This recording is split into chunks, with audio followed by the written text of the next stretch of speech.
Noong 8 taong gulang pa lamang po ako, mayroon akong nabasa sa libro patungkol sa isang karakter na nagngangalang Magindara. Ayon sa alamat, si Magindara ay anak ni Asuang na naninirahan sa bulkan ng Malinaw sa Bicol. Ang kapatid ni Magindara ay nagngangalang Oryol na may kakayahang mangakit at gawing tagasunod ang sinumang makakarinig ng kanyang malamyos at magandang tinig. Samantala ang pambihirang abilidad naman ni Magindara ay ang lumikha ng ulan o bagyo at kaya niya ring pahupain ito. Dulot ng kamusmusan, hinihiling kong makita si Magindara ng aktwal. Nakasulat kasi sa libro ang napakagandang paglalarawan sa pisikal nitong anyo. Si Magindara ay mayroong kulay asul na mga balintataw na parang sa katulad ng dagat. Ang porselana nitong katawan ay bumabagay sa manipis at mapupula nitong mga labi. Abot din hanggang dibdib ang kanyang itim at paalon-along buhok. At higit sa lahat, ang kalahating katawan nito'y maihahambing sa kumikinang na buntot ng isda. Pero hindi ko inaakalang malayo pala ang paglalarawan dito ng ibang tao.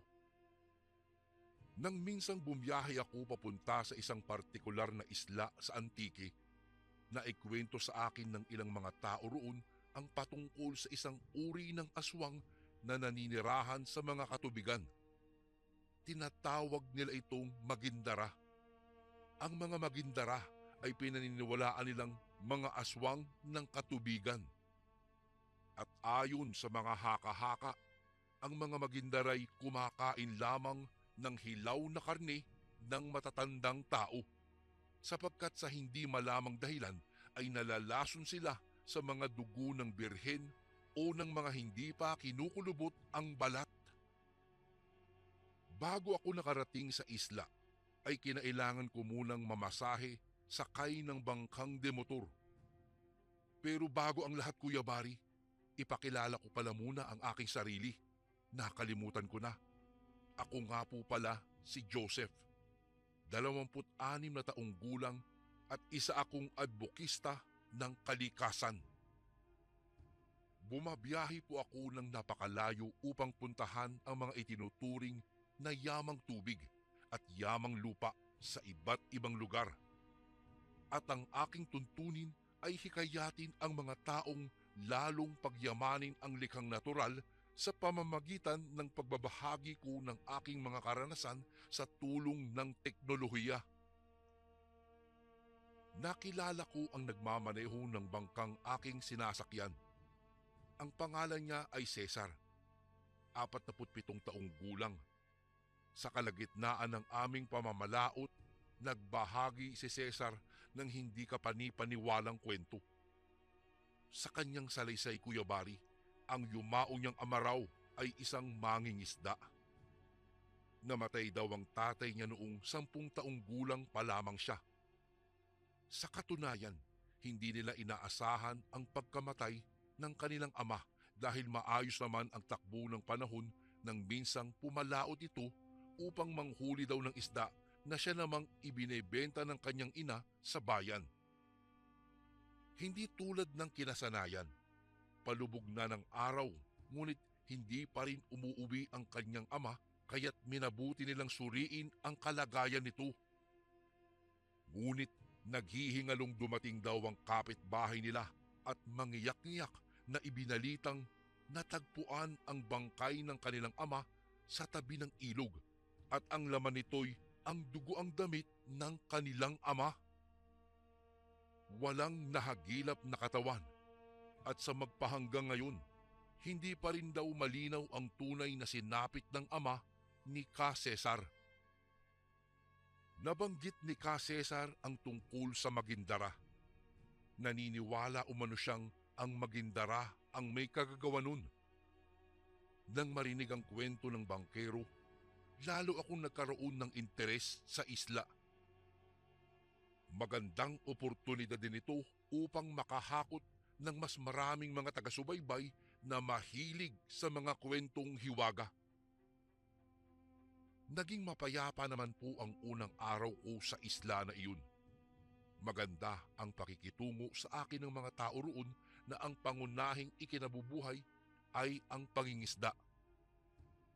Kahit hindi gaanong marangya ang estado ng kanilang mga buhay, hindi pa rin nawawala ang mga ngiting nakasilay sa kanilang mga labi. Nagrenta po ako ng matutuluyan doon, isang munting kubo, ngunit may malambot na kama naman. Gustong gusto ko sa isla, lalong-lalo na sa tuwing pagsapit ng gabi. Maliban kasi sa mga huni ng kuliglig, ay ang tunog ng mga paghampas ng alon lamang ang aking maririnig habang nakaupo sa puting pinong buhangin.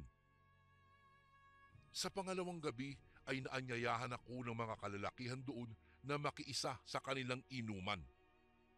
Bilang paggalang naman ay hindi ko po ito tinanggihan. Sa kalagitnaan ng aming pagsasaya ay napunta ang usapan sa sinasabing aswang ng katubigan na tinatawag nilang Magindara. Ani ng isang kainumang kong si Kadado, mga estupido lamang daw ang maniniwalang totoo ang mga Magindara.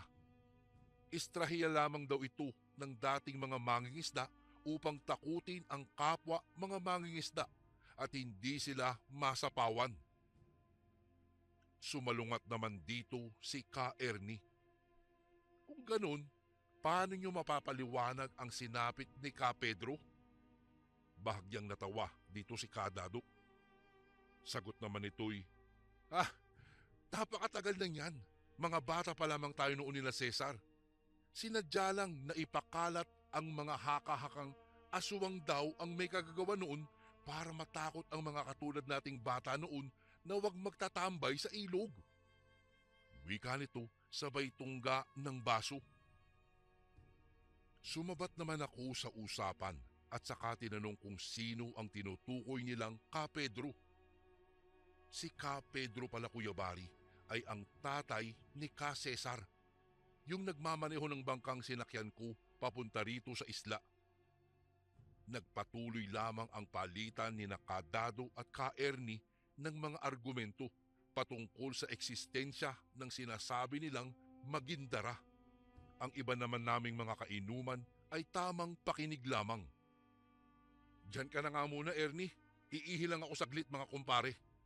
Sambit ni Ka Dado, saka ito tumayo mula sa kanyang kinauupuan at dumiretso ng lakad patungo sa likod ng higanting bato sa may ilog. Habang iniraraos ni Ka Dado ang tawag ng kalikasan, nagpatuloy lamang sa kwentuhan kaming mga nakapalibot sa mesa. Oh, asa na ba si Dado? Isang balde na siguro ang inihi nun. Biro naman ni Ka Joey nang mapansing halos 10 minuto na'y hindi pa bumabalik si Ka Dado. Sinubukan ko namang tanawin si Ka Dado roon sa may malaking bato kung saan siya huminto para umihi. Ngunit laking pagtataka ko nang hindi ito mahagilap ng aking mga mata. Nagpaalam naman ako kina Ka Joey na susuriin ko lang si Ka Dado dahil baka kako ay nakaidlip na doon sa likod ng may malaking bato at hindi lang mahagilap ng aming mga mata dahil nga makulimlim ang paligid. Tangan ang gaserang pinahiram ni Ka Ernie, inilawan ko ang paligid upang hanapin nga si Ka Dado. Ngunit nanlaki lamang ang aking mga mata nang mahagip ng liwanag ang sirasirang puting polo at ang maong na pantalon nito na palutang-lutang sa ilog. Agad ko namang tinawag ang aking mga kasama upang ibalita ang aking natuklasan. Nagsimula na rin silang mangamba sa posibleng kinalagyan ni Ka Dado, pero sa kabila nito'y nagpatuloy kami sa paghahanap. Humingi na rin sila ng tulong sa mga otoridad upang hanapin ang katawan ni Ka Dado. Ngunit nabigo lamang ang lahat. Hindi na natagpuan ang katawan ni Ka Dado at naging palaisipan ang tunay na sinapit nito. Hindi ko inaasahang sa pananatili ko sa islay matutunghayan ko ang kahindik-hindik na insidenteng iyon, Kuya Bari.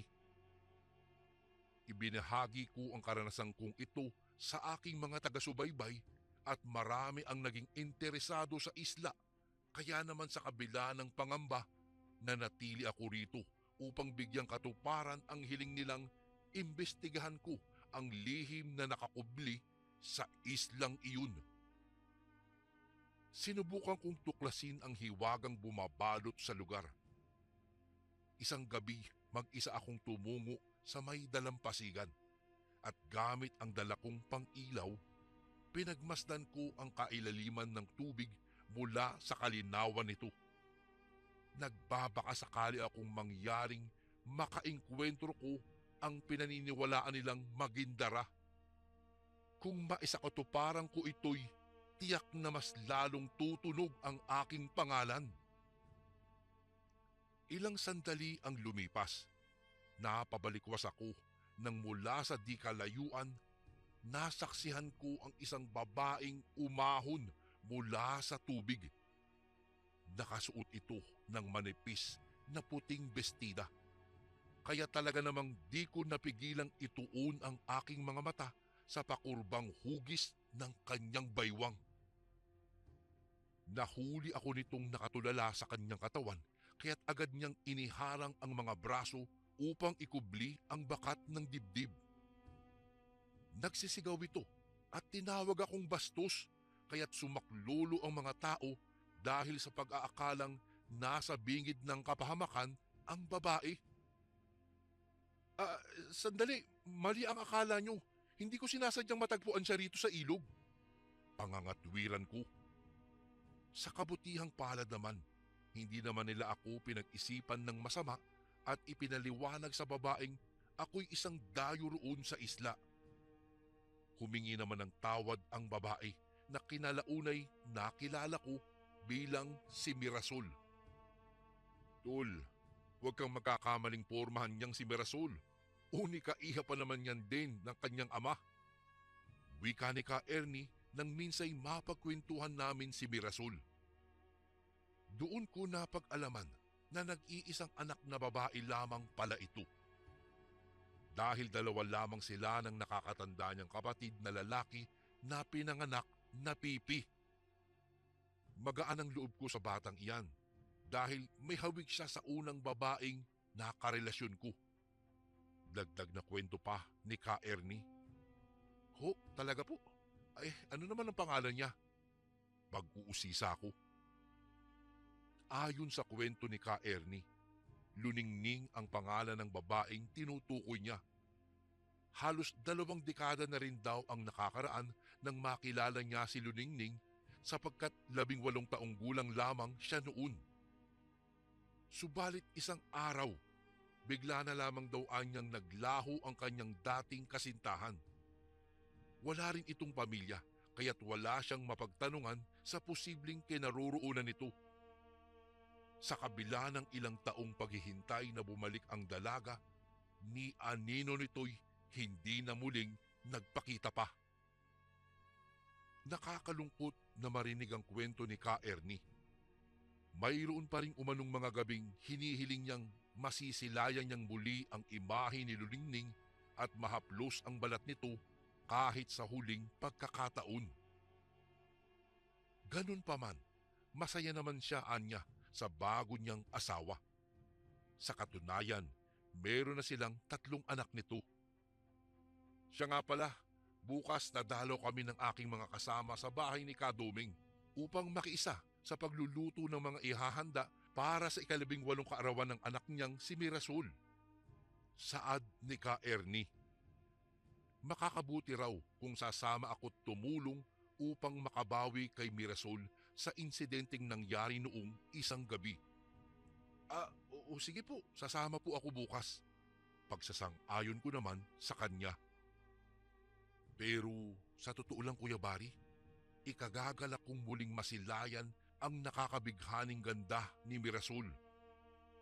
Kaya't noong sumunod na araw rin ay sumama ako kina Ka Ernie patungo sa bahay ng dalaga. Habang abala ako sa pagsibak ng mga kahoy na siyang gagamitin bilang panggatong, naulinigan ko ang mga bulong-bulungan ng 3 mga lalaking nakiisa sa paghahanda para sa kaarawan ni Mirasol. Ang sabi ng isa, talagang mahal na mahal umano ni Kadoming ang unika iha nito. Sumabat naman yung isa at sinabing, itinuturing niyang swerte yung anak niyang si Mirasol. Di niyo ba napansin, mula nang dumating ang dalaga at kapatid niya rito sa isla, palagi nang may masaganang huli si Doming sa pangingisda. Sinang-ayunan naman ito ng kanyang mga kasama at dagdag pa nila, tunay nga ang paniniwala ng ilan na may swerteng hatid sa pamilya ang mga unika iha. Nang matapos kami sa pagluluto ng mga ihahan ng pagkain, sinimulan na ni Kadoming ang pagdiriwang para sa kaarawan ng kanyang anak na si Mirasol. At hindi mawawala sa mga pagdiriwang ang alak, kaya't naanyayahan na naman ako sa inuman. Hindi ko alam, Kuya Bari, pero may kalakasan ang alak na nainom ko.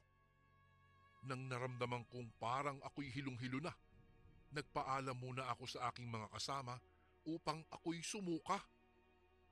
Kumaripas ako ng takbo patungo sa may liblib na kakahuyan at doon ipinagpahinga ang sarili dahil mas lalo akong nahihilo kapag naaamoy ko ang alak. Sumandal ako sa may malaking puno habang nakaupo sa damuhan. Hanggang sa may narinig akong mahihinang mga pag-ungol na gumising sa natutulog kong diwa. Tumayo ako sa kabila ng pagkahilo upang tuntunin ang pinanggagalingan nito.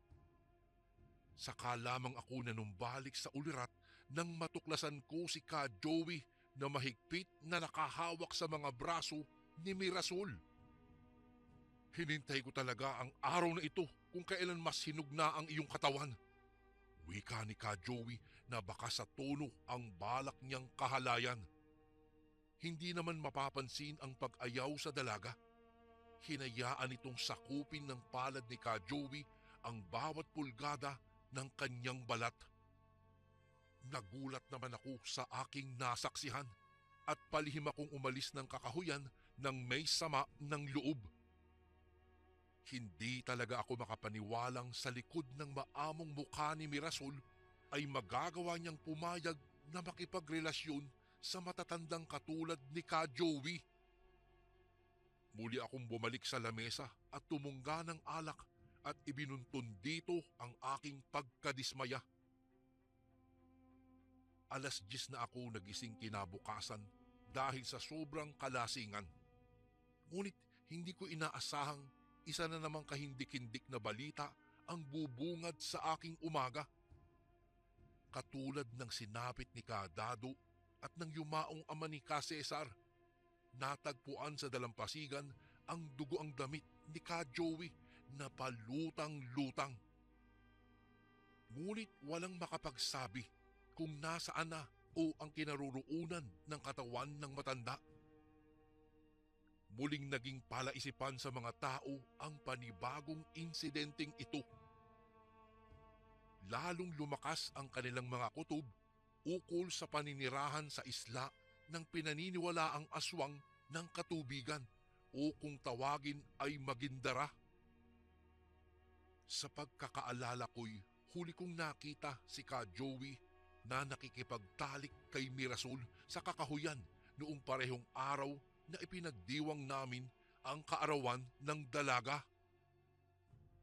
Nagkaroon ng padasal sa bahay ni Ka Joey bilang pag-alala sa biglaan nitong pagkawala.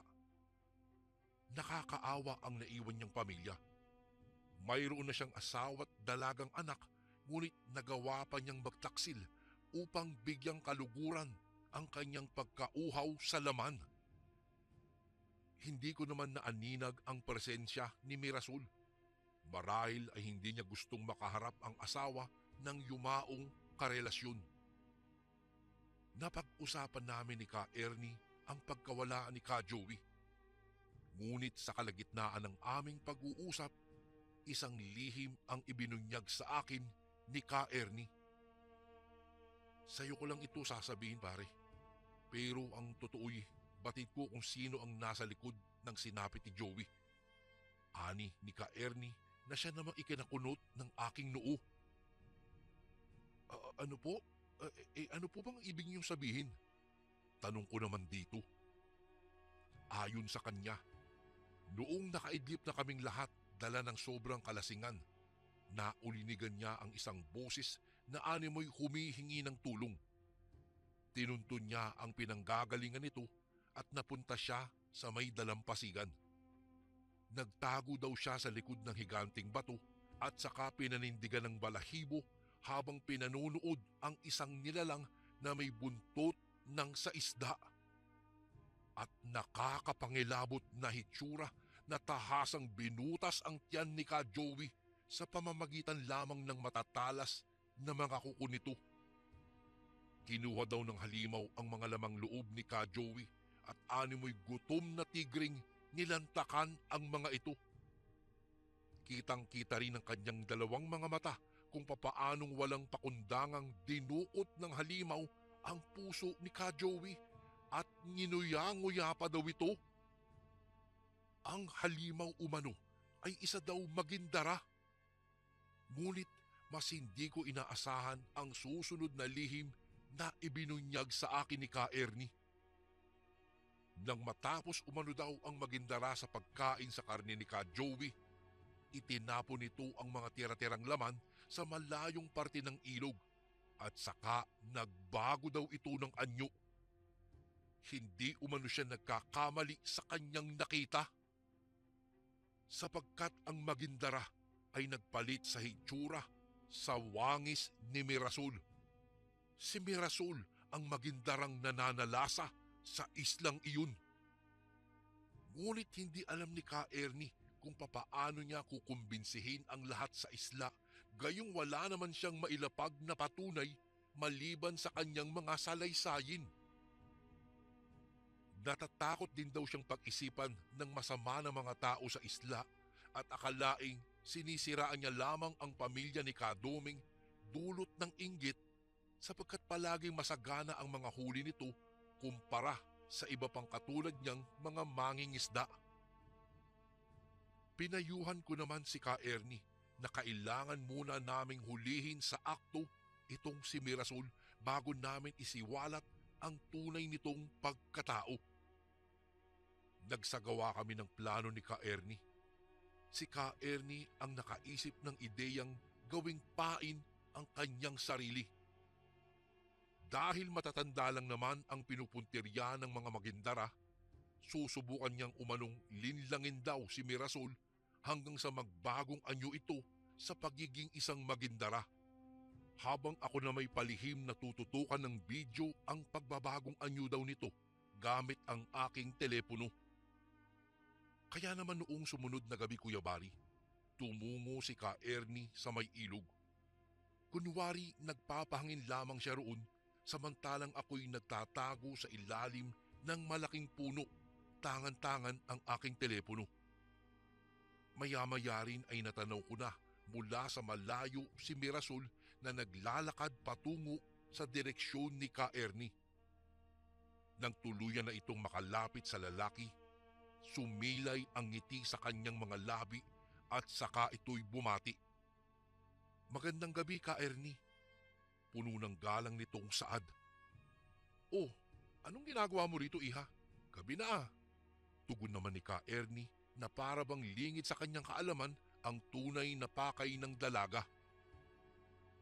Nagrason naman si Mirasol na balak niya sanang maligo sa ilog. "Pero kung gusto niyo samahan niyo na akong maligo." Sigurado akong lumapad ang mga tenga ni Ka Ernie sa kanyang narinig. Pagkakataon na niyang sakyan ang panlilinlang nang nagbabalat kayong aswang na nasa kanyang harapan.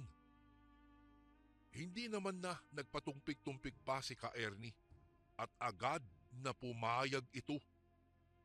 Akala siguro ni Marisol ay kumagat na sa kanyang panunukso si Ka Ernie. Magkahawak kamay pa nga silang lumusong sa tubig. Inalis ng dalaga ang suot nitong bestida at muntikan ko nang makalimutang halimaw ito dahil sa nakabibighaning hugis ng katawan nito. Tumama ang sinag ng buwan sa makinis at porselana niyang kutis. Kahit naman sino ay hindi makakatanggi sa pambihira niyang ganda. Hinaplos ng dalaga ang balikat ni Ka Ernie na animoy minamasahe ito. Maaari mo ba akong kwentuhan tungkol sa mga dating karanasan mo sa pag-ibig? Wika ng dalaga sa malambing na tono.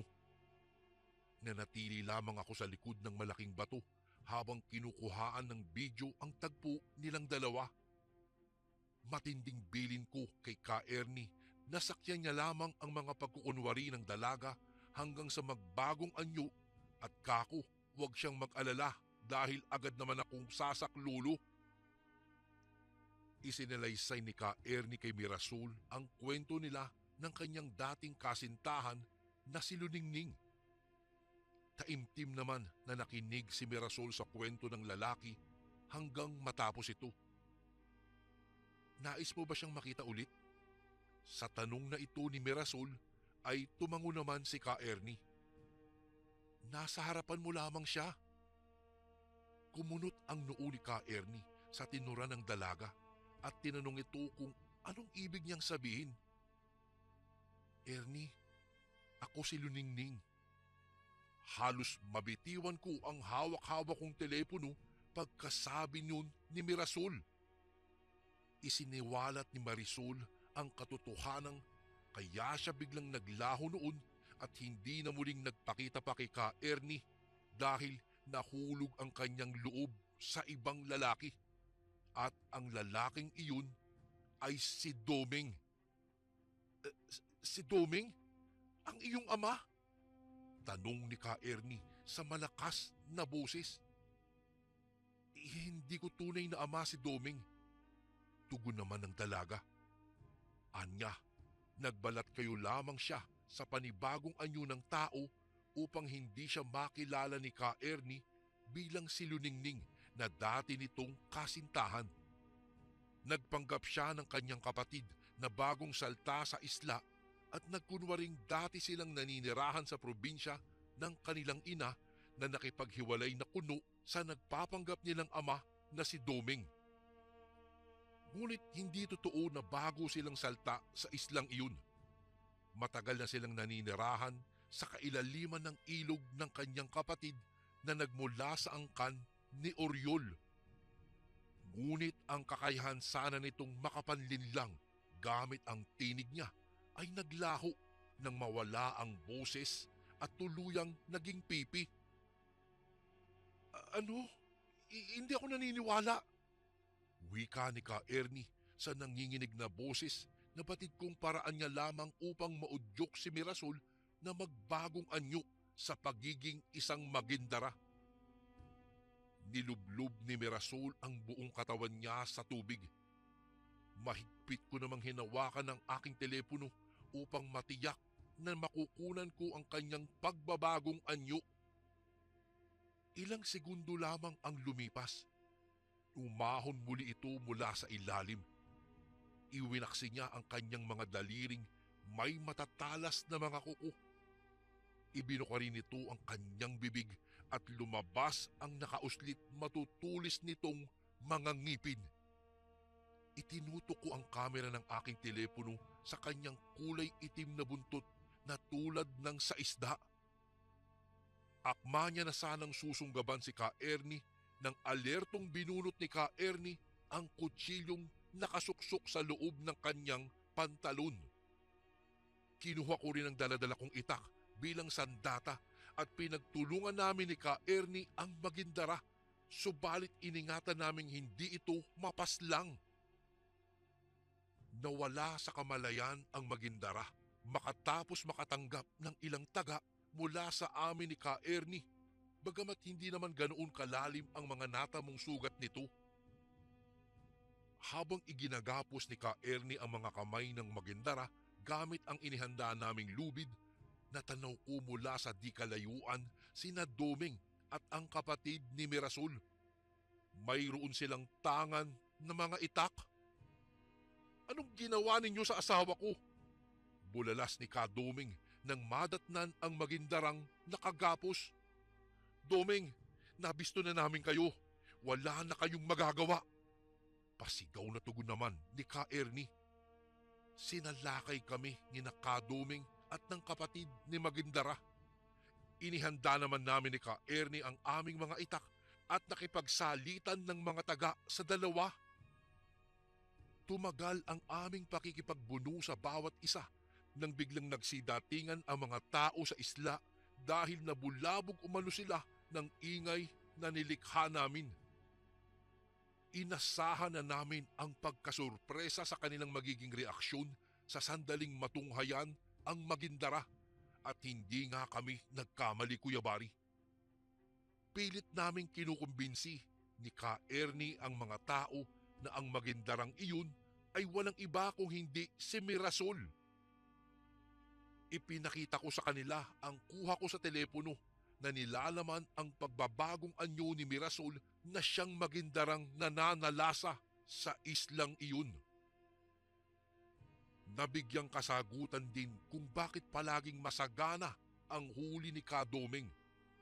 Ang kapatid ni Magindara ay may kakayahan din palang kontrolin ang mga ordinaryong nilalang na naninirahan sa katubigan. Kaya naman pala'y ganoon na lamang ang pagpapahalaga ni Kaduming sa magkapatid. Hindi dahil anak niya ang mga ito, kung hindi dahil nakakakuha siya ng pansariling benepisyo mula sa dalawa. Kinuyog ng mga tao sa isla sina Kaduming. Isinilid sila sa rehas na bakal upang doon pagbayaran ang kamalasang inihatid nila sa isla. Masasabi kong ang karanasan kong ito, Kuya Bari, ay ang pinakahindi ko malilimutan sa tanang buhay ko. Binago nito ang aking mga paniniwala ukol sa mga alamat na akala ko ay sa libro ko lamang mababasa, katulad ng alamat ni Magindara.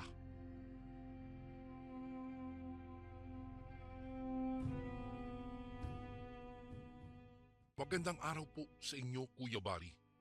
Ako po si Dennis. Tubong Bicol at kasalukuyang 57 taong gulang.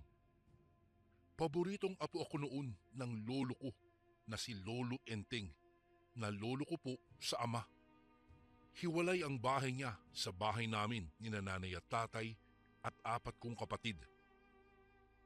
Kaya't noong pumanaw ang asawa ni Lolo Enteng na si Lola Eden dulot ng katandaan, tumira ako sa bahay ni Lolo para samahan at alagaan siya. Ayaw niya rin kasing makitira sa bahay namin. Noong 11 taong gulang ako, hindi na makalakad si Lolo. 74 na taong gulang na kasi siya noon. Nahihirapan na siyang lumunok ng pagkain at hindi na rin makapagsalita ng mabuti. Wala rin kaming gaanong pera upang ipagamot pa ang lolo ko ng regular. Magmula nang magpakita ng kahinaan si Lolo Enteng, napansin ko, Kuya Bari, ang palagiang pagdaan ng isang bruskot gusgusing lalaki sa harap ng bahay namin. Punit-punit ang kamiseta nito't halata ring luma na ang suot na pantalon. Hindi po pamilyar ang mukha nito sa akin. May katangkada nito tapos binabalot ng makakapal na bigote't balbas ang kanyang mukha. Minsan po natsitsyempohan ko siyang pasulyap-sulyap sa loob ng aming barong-barong kapag sumisilip ako sa bintana. Hindi ko na ikukwento ang tungkol dito kahit kanino. Isang araw, naganap na nga ang pinakakinatatakutan ko sa lahat. Gumising na lang akong hindi ko na maramdaman ang mabigat na paghinga ni Lolo Enteng. Tila ba pinagbagsakan ako ng langit at lupa sapagkat naging sobrang malapit ako sa lolo ko. Tinungo ko si nanay upang ibalita ang pagkamatay ng aking Lolo Enteng.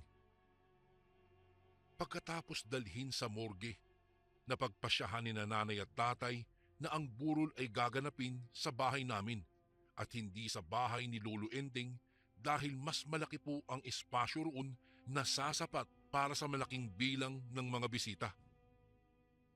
Hindi ko kayang dungawin ang walang buhay na katawan ni Lolo Enteng na nakasilid sa isang higanting puting ataul.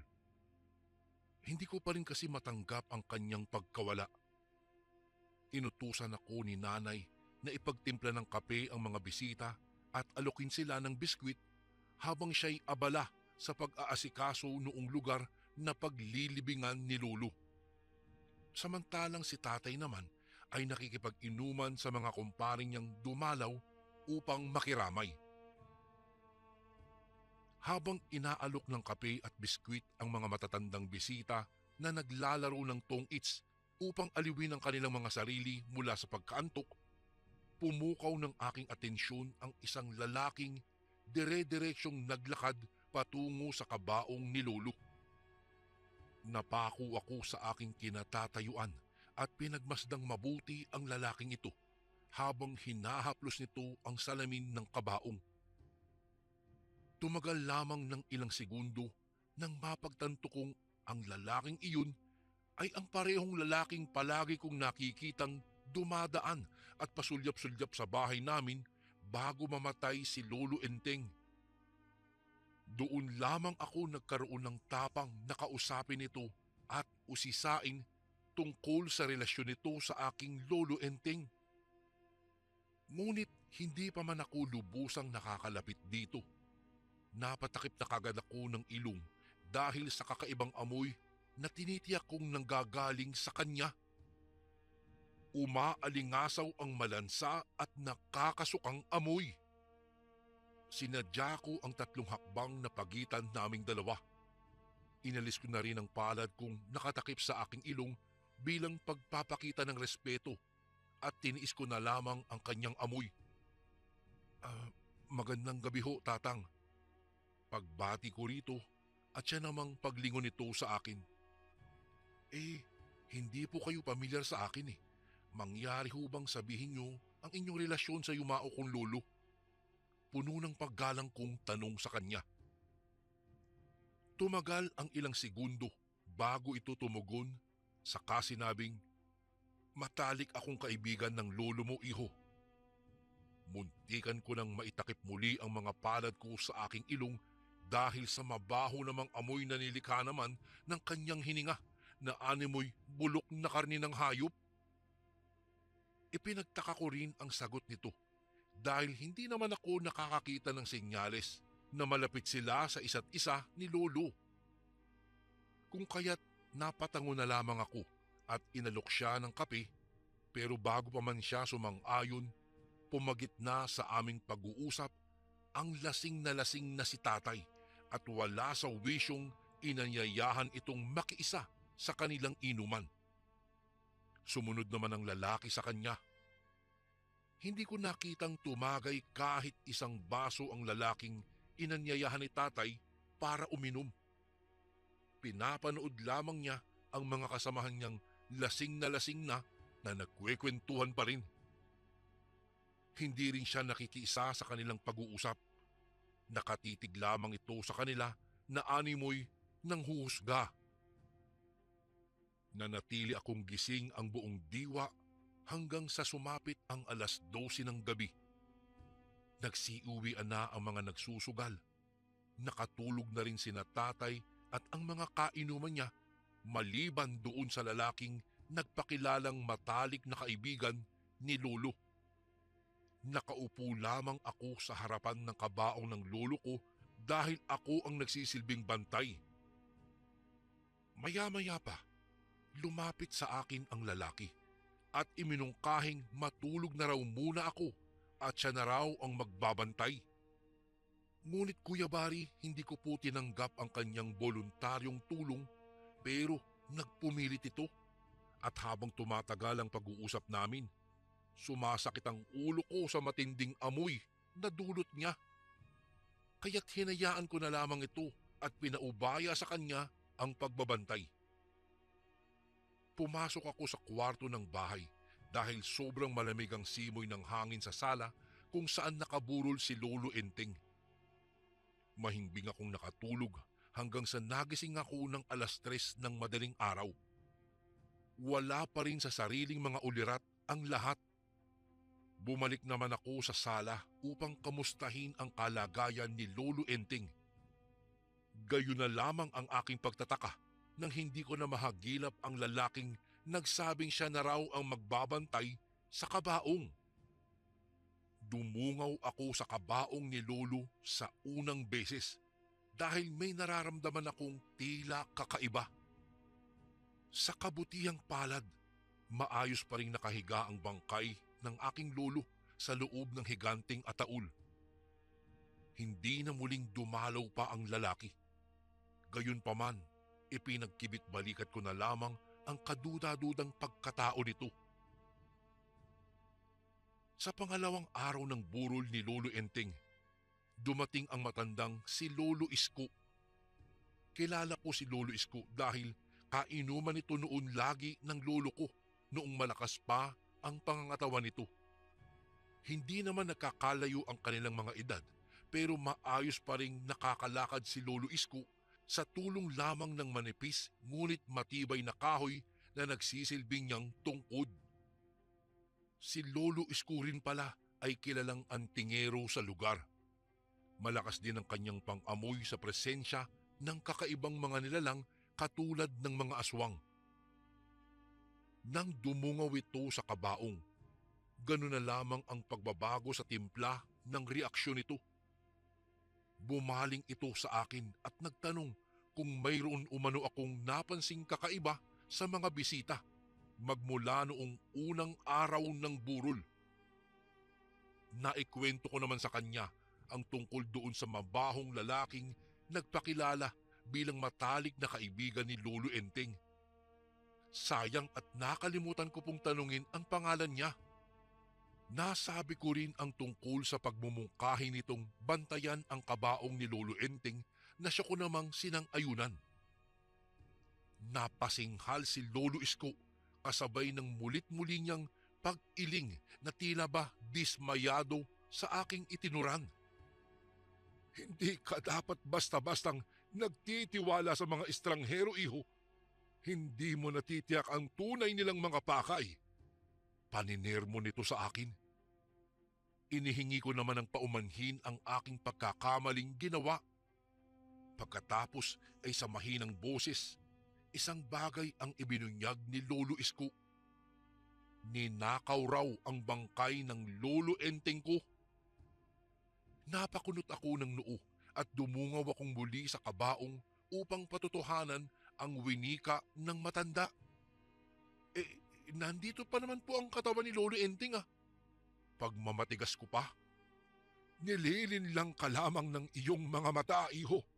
Ang nasa loob ng kabaong iyan ay simpleng puno ng katawan ng saging lamang. Ngunit nagmimistula itong katawan ng patay sa mata ng mga ordinaryong tao.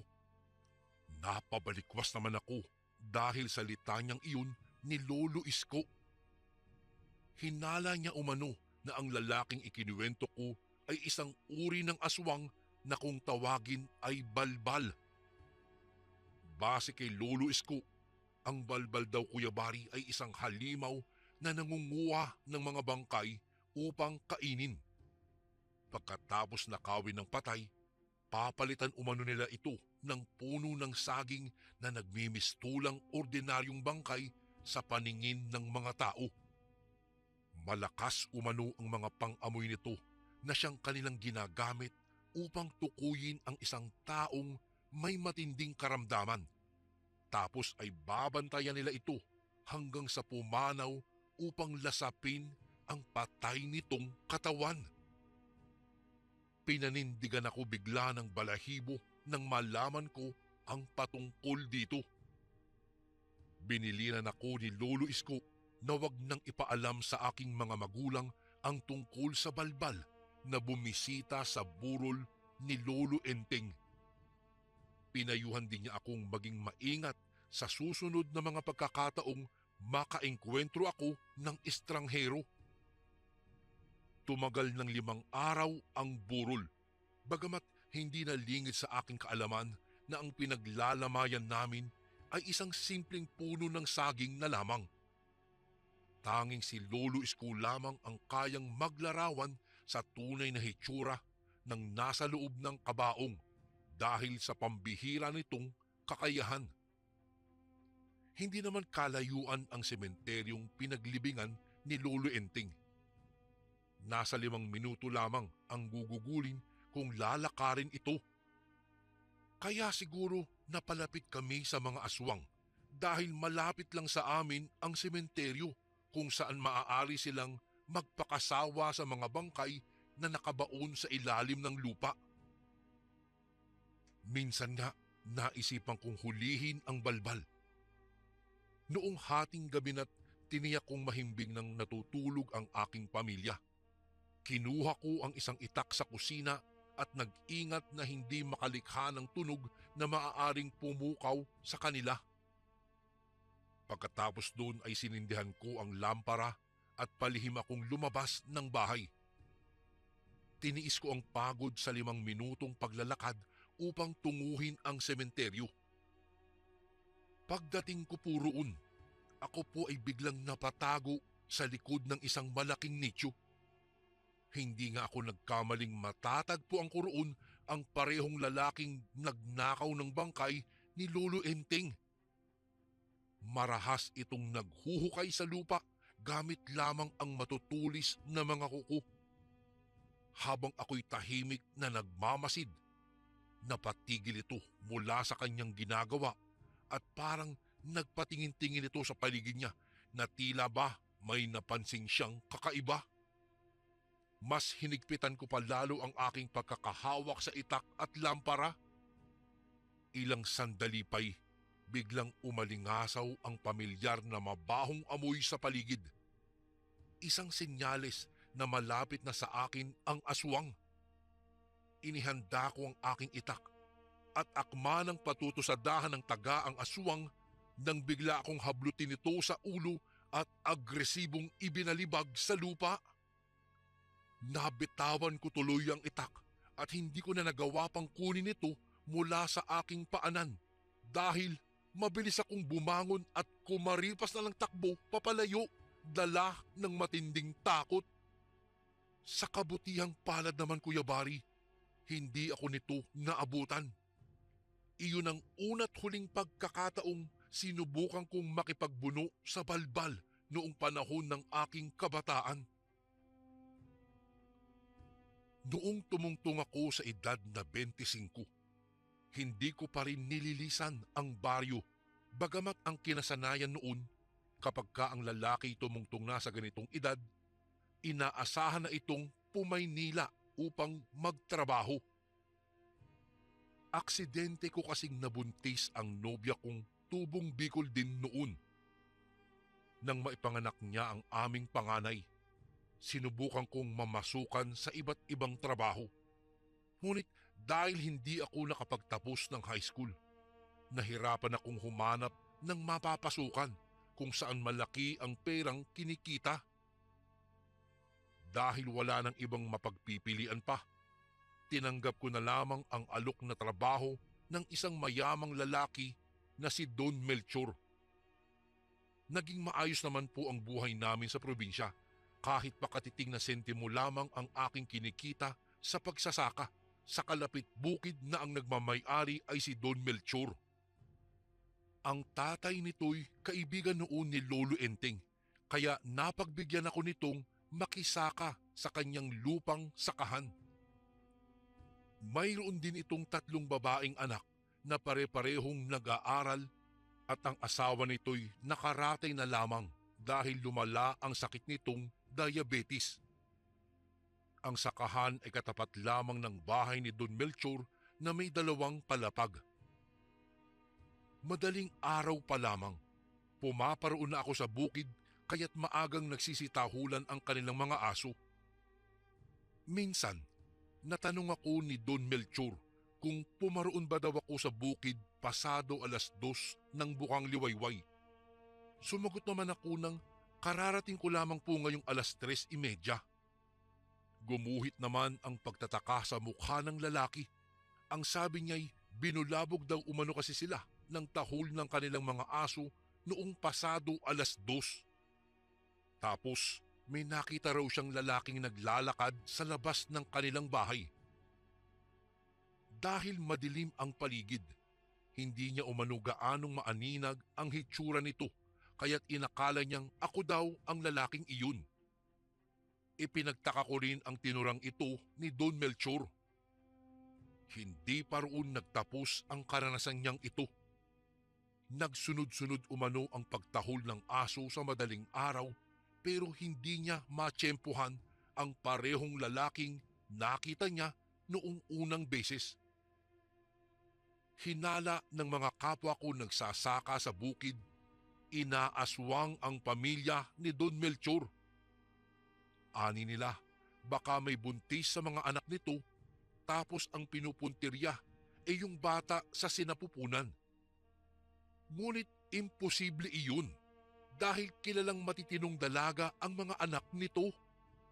Nang bigla kong naalala sa hindi ko malamang dahilan yung tungkol sa balbal na nakaengkwentro ko noong pumanaw si Lolo Enting, pero ipinagkibit balikat ko na lamang ito. Hanggang sa isang araw, nagulantang ako sa presensya ng isang lalaking nadatnan kong nagtatrabaho sa bukid. Maraming taon na rin ang nakalipas, ngunit wala pa rin ipinagbago ang hitsura nito na animoy hindi nadadagdagan ang kanyang edad. Ipinakilala ito ng mga kasama ko bilang si Norman, ang bagong magsasaka sa bukid. Pangisi-ngisi ito sa akin, ngunit hindi ko man lamang ito ginantihan ng ngiti. Sariwang-sariwa pa kasi sa utak ko ang pagkatao ng lalaking iyon. Siya iyong balbal na nakasagupa ko noong ako ay 11 taong gulang pa lamang. Batid kong puntirya niya ang asawa ni Don Melchor na may matinding karamdaman, kaya ito namasukan bilang magsasaka sa bukid. Matinding pagpapaalala ko kay Don Melchor na mag-ingat mula sa lalaking iyon. Ngunit sa kasamaang palad, wala akong mailapag na katunayang ang lalaking iyon ay hindi isang ordinaryong nilalang lamang. Ipinagtaka naman ni Don Melchor ang aking mga habilin. Ang sabi pa nito'y kahit gusgusin daw ang lalaki, walang sino man ang may karapatang husgahan ang pagkatao nito. Lumipas lamang ang 3 araw. Binalot ng pakikiramay ang pamilya ni Don Melchor. Gumulantang sa baryo ang balitang patay na ang asawa nito, dulot ng lubhang karamdaman sa diabetes. Ginanap po ang burol sa kanilang bahay at dumalaw ako kasama ang aking pamilya upang iparating ang aming pakikiramay. Dumalaw rin ang mga kasamahan ko sa pagsasaka at kasama na roon si Norman. Binantayan kong maigi ang bawat galaw ng lalaking iyon dahil batid kong puntirya nito ang bangkay ng asawa ni Don Melchor. Nagkayayaan ang mga kasamahan kong uminom upang kahit papaano umano'y mawaglit sa isipan ni Don Melchor ang pagkamatay ng kanyang asawa. Nagpalibot kami sa mesa at katabi ko'y si Norman. Tiniyak kong hindi ako malalasing upang mabantayan ang mga gagawing kilos ng lalaking balbal. Hindi nagtagal, nakatulog ang lahat. Pakunwari akong nakaidlip sa mesa. Naramdaman ko ang pagtayo ng katabi ko sa silya na si Norman nga. Narinig ko ang yabag ng kanyang mga paang naglalakad patungo sa kabaong ng yumaong asawa ni Don Melchor. Palihim kong iminulat ang aking mga mata at nasaksihan ko ang paglabas ng kanyang mga pangil at matatalas na mga kuko. Nang mga sandaling iyon ay agad akong tumayo at binunot ang daladala kong itak na nakasuksok sa kaluban nito. Nang biglang naibaling nito ang kanyang atensyon sa akin nang marinig ang ingay na nilikha ng pagbunot ko ng itak. Biglang nanlisik ang kanyang mga mata na animoy handa ng manunggab anumang oras.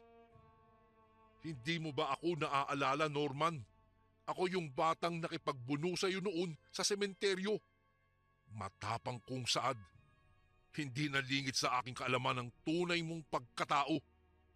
Norman, kung sila'y kaya mong linlangin, pues ako hindi. Bit-bit ang itak sa aking kanang kamay. Kumaripas ako ng takbo papalapit dito upang sana'y ambahan siya ng taga.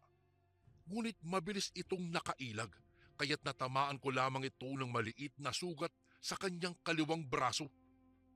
Lumikha ng ingay ang aming pakikipagbuno sa isa't isa, kaya't nagising ang ilan sa mga bisita.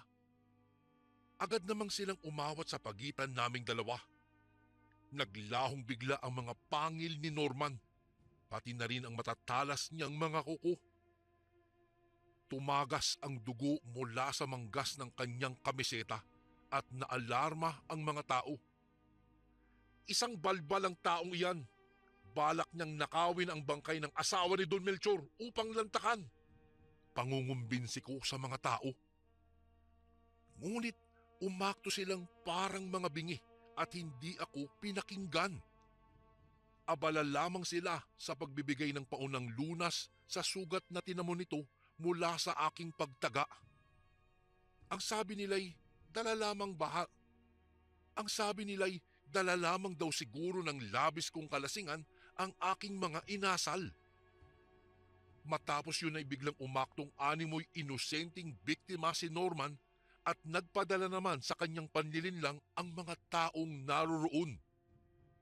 Sumama ang loob ni Don Melchor dahil sa nangyari at saka inatasan ang isa sa mga kaibigan niyang alalayan akong umuwi, pero ipinilit kong uuwi akong mag-isa dahil nanindigan akong hindi ako lasing. Noong sumunod na araw ay dinalaw ako ni Lolo Isko. Nabalitaan niya umano ang pakikipagbuno ko kay Norman. Mayroon silang alitan ng yumaong ama ni Don Melchor kaya't hindi ito dumadalaw sa lamay. Ipinagpaumanhin ko naman dito ang hindi ko pagkukwento rito na muli kong nakaengkwentro nga ang balbal na una kong nakilala noong pumanaw si Lolo Enteng. Ang sabi nito'y hindi daw sasapat ang kahit pa 50 taga upang talunin ang balbal. Ang kailangan ko raw ay isang punyal na isinaksak sa puno ng lalaking papaya na magdudulot ng sumpa upang ang sugat umano'y hindi na malunasan.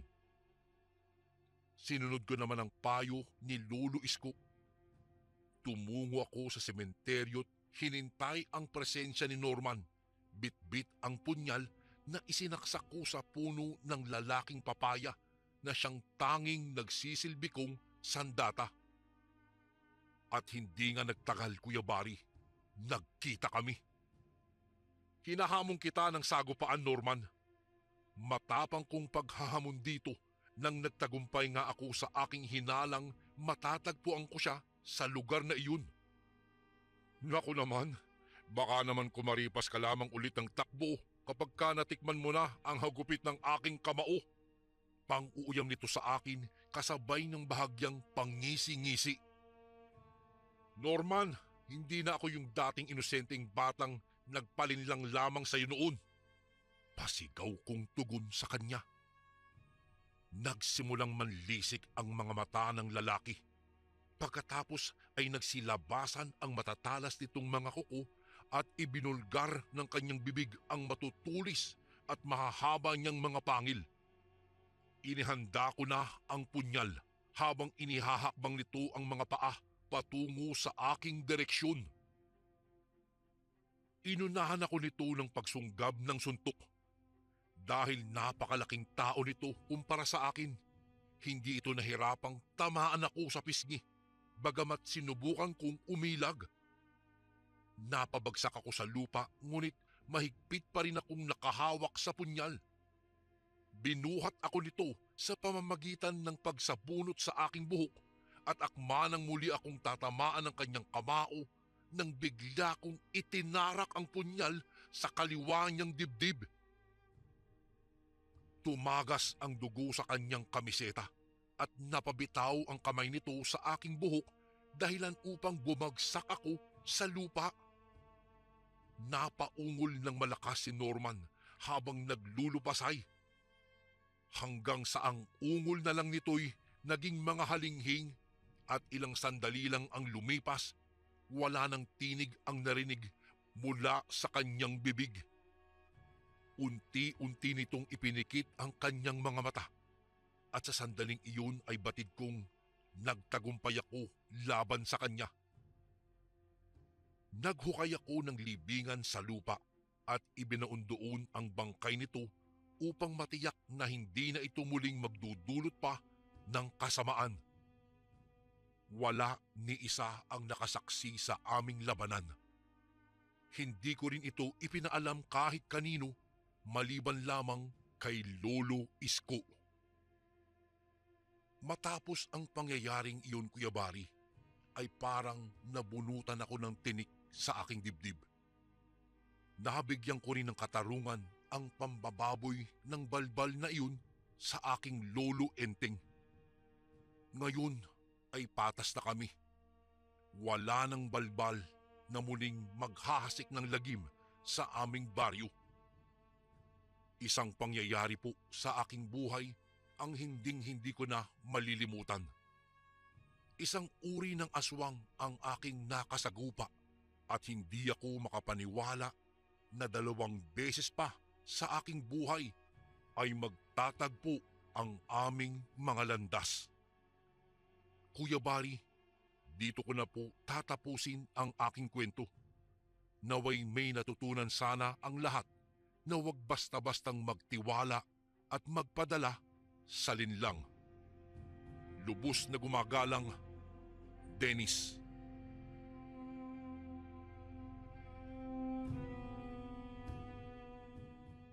Isang magandang araw po sa inyong lahat, sa lahat ng nakikinig ng channel na ito, at magandang araw din sa inyo, Kuya Bari.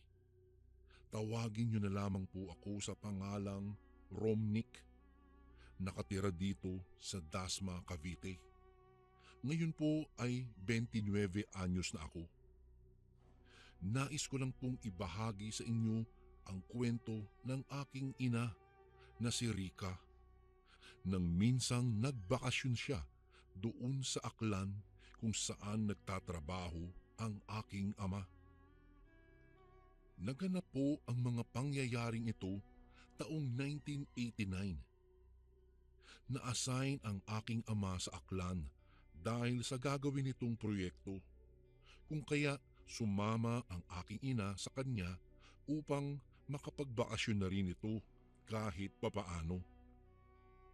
O sigurado ka bang kaya mong magbiyahe ng napakalayo?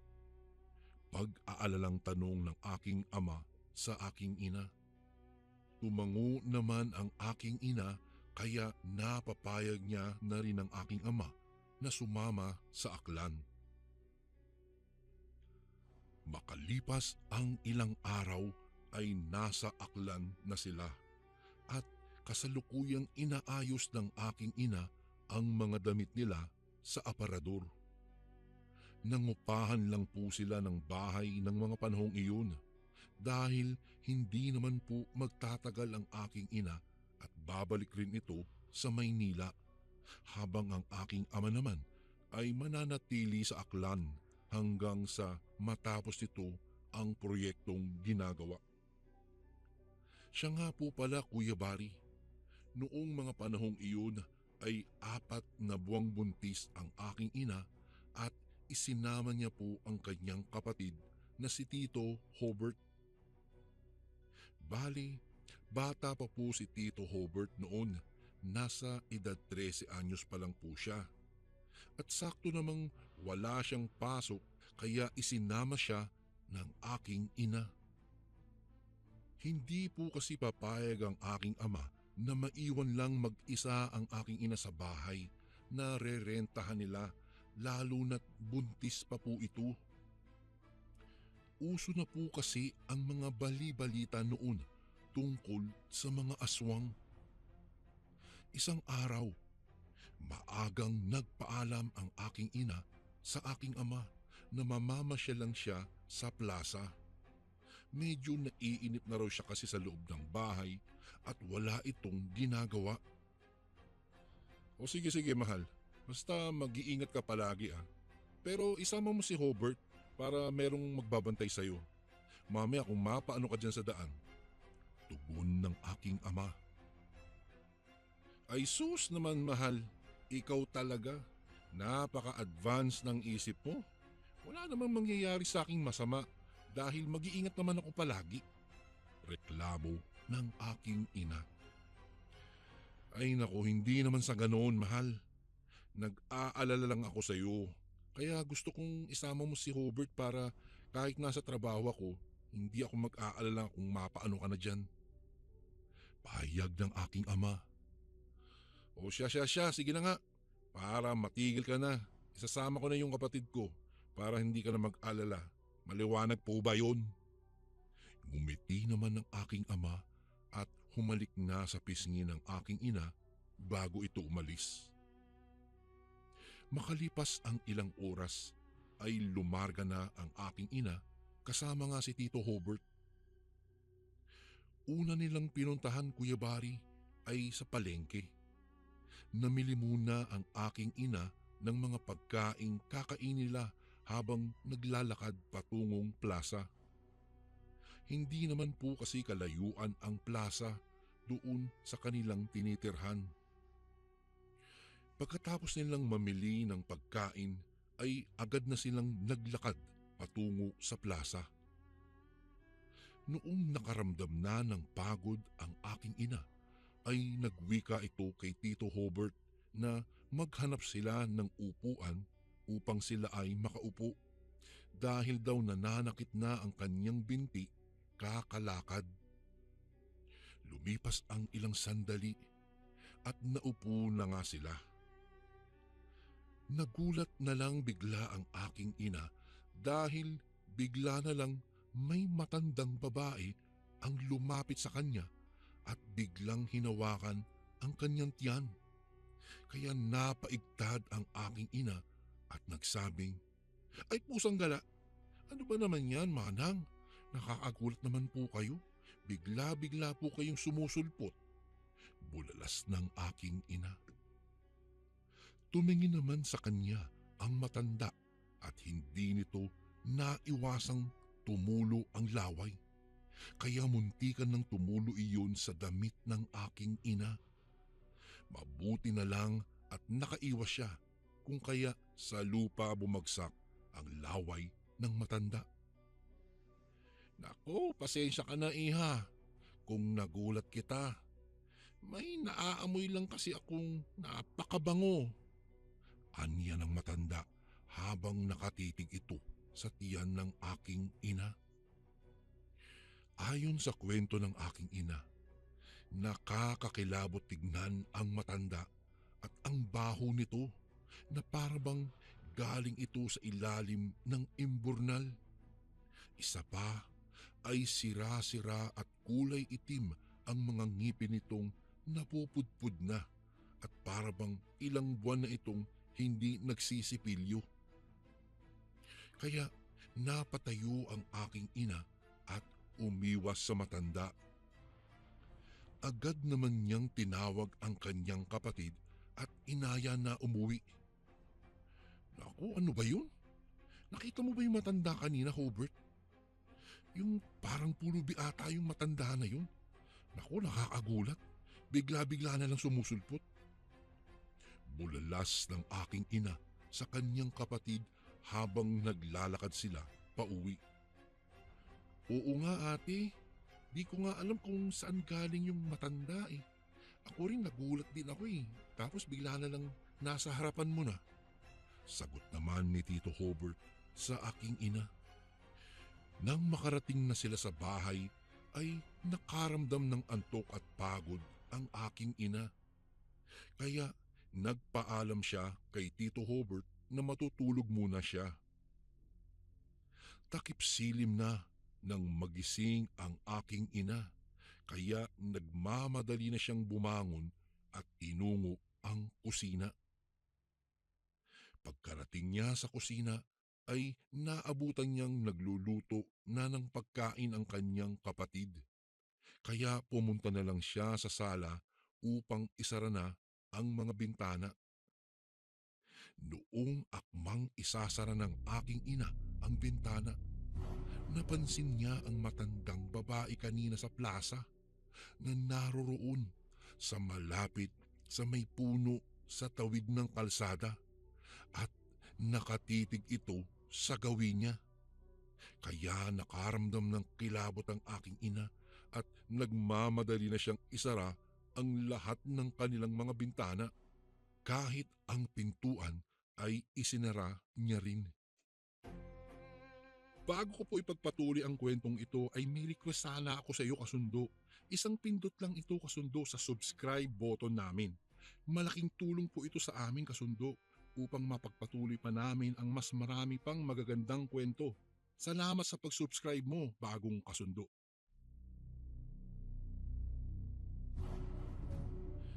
Ano ang ginagawa ng matandang iyon sa tapat ng bahay namin? Teka, sinusundan ba kami ng matandang iyon? Tanong ng aking ina sa kanyang isipan. Medyo kinilabutan ng aking ina nang maisip niya ang pagmumuka ng matanda. Ate, maaga po bang uuwi si kuya ngayon? Napaiktad at napatili naman ng aking ina nang biglang nagsalita si Tito Hobart sa kanyang harapan. Ano ka ba naman, bata ka? Nakakagulat ka naman. Kanina ka pa ba dyan? Bigla-bigla ka kasi nagsasalita dyan. Wika ng aking ina. Nagulat ka ba, ate? Sorry pero kasi maaga bang uuwi si kuya? Kasi kung maaga siya, dadamihan ko sana yung isasaing ko. Bakit ka ba nagulat? Tsaka bakit ka namumutla ngayon? Tugon ng kanyang kapatid. Sinabi naman ng aking ina ang kanyang nakita. Ngunit nang silipin iyon ni Tito Hobart ay wala namang matandang nakatayo doon sa tapat ng bahay. Kaya sinilip ulit ito ng aking ina upang makasigurado. Noong makumpirma nilang wala na nga yung matanda, ay nagwika siyang, baka naman namamalikmata lang ako. Ay, siya nga pala, kaunti lang ang isaing mo dahil gagabihin daw si kuya mo. Baka doon siya kakain sa trabaho niya. Wika ng aking ina. Sumapit na nga ang 7:00 ng gabi. Tahimik na ang buong paligid at tapos na rin silang kumaing magkapatid. Kaya nagpapahinga na sila sa sala at nagbabasa ng libro ang aking ina. Maya-maya pa, may naririnig na ang aking ina ng mahihinang kutkot sa gilid ng pintuan na parabang may pusang nagpapatulis ng kuko. Ganoon na ganoon po ang naririnig ng aking ina, Kuya Bari. Kaya hindi na lang niya pinansin iyon sa pag-aakalang pusa lang iyon at nagpapatulis lang ito ng kanyang kuko. Hindi kalaunan ay tila ba kakaiba na ang kanyang naririnig. Dahil nakakarinig na rin siya ng mga ngiping pinapatunog sa nanggagaling sa labas ng bahay. Kaya binulungan niya ang kanyang kapatid na huwag maingay. Bakit, ate? Anong ingay iyon? Bulong sa kanya ni Hobart.